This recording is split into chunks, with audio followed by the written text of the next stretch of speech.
ఎదులేని కమ్మని కాకరకాయ వేపుడు నా స్టైల్లో చిన్న చిన్న టిప్స్ ఫాలో అవుతూ చేయండి. కాకరకాయ ఇష్టం లేని వాళ్ళు కూడా ఎంతో ఇష్టంగా తింటారు. దీనికి ముందుగా మనము ఏదైతే కాకరకాయ పైన లేయర్ ఉంటుందో అది మ్యాక్స్ తీసేసుకొని చిన్న ఇలా మిడిల్లో కట్ చేసుకొని పిక్కలు కూడా తీసేయండి.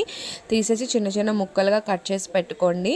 ఈ పెట్టుకున్న ముక్కల్ని ఏంటంటే టర్మరిక్ సాల్ట్ వాటర్లో కాసేపు సోక్ చేసి ఒక 10 మినిట్స్ వరకు సోక్ చేసి పెట్టుకోండి. తర్వాత కడాయిలో ఆయిల్ పోసుకొని పోపులు ఉల్లిపాయ అండ్ కరివేపాకు సాల్ట్ అండ్ టర్మరిక్ వేసుకొని ఫ్రై అవ్వనివ్వండి. అయిన తర్వాత మనం ఏవైతే ఆల్రెడీ సోక్ చేసి పెట్టుకున్న కాకరకాయ ముక్కలు ఉన్నాయి ఇవి కూడా ఇందులో వేసేసి మూత పెట్టేసి కాసేపు మగ్గనివ్వండి. తర్వాత మూత తీసి ఒక 5 మినిట్స్ తర్వాత మూత తీసి అందులోని కారము ధనియా పొడి జీలకర్ర పొడి కూడా వేసుకొని బెల్లం కూడా వేసి కలిపేసి మూత పెట్టి కాసేపు మగ్గనిచ్చేసేయండి. అంతే మధ్య మధ్యలో మూత తీస్తూ కలుపుతూ ఇలా కాకరకాయ ఫ్రై అవ్వనివ్వండి. అంతే తర్వాత ఉడికిందో లేదో చూసుకొని మీరు స్టవ్ ఆఫ్ చేసేయండి. అంతే టేస్టీ అండ్ కాకరకాయ వేపుడు రెడీ. Thanks for watching.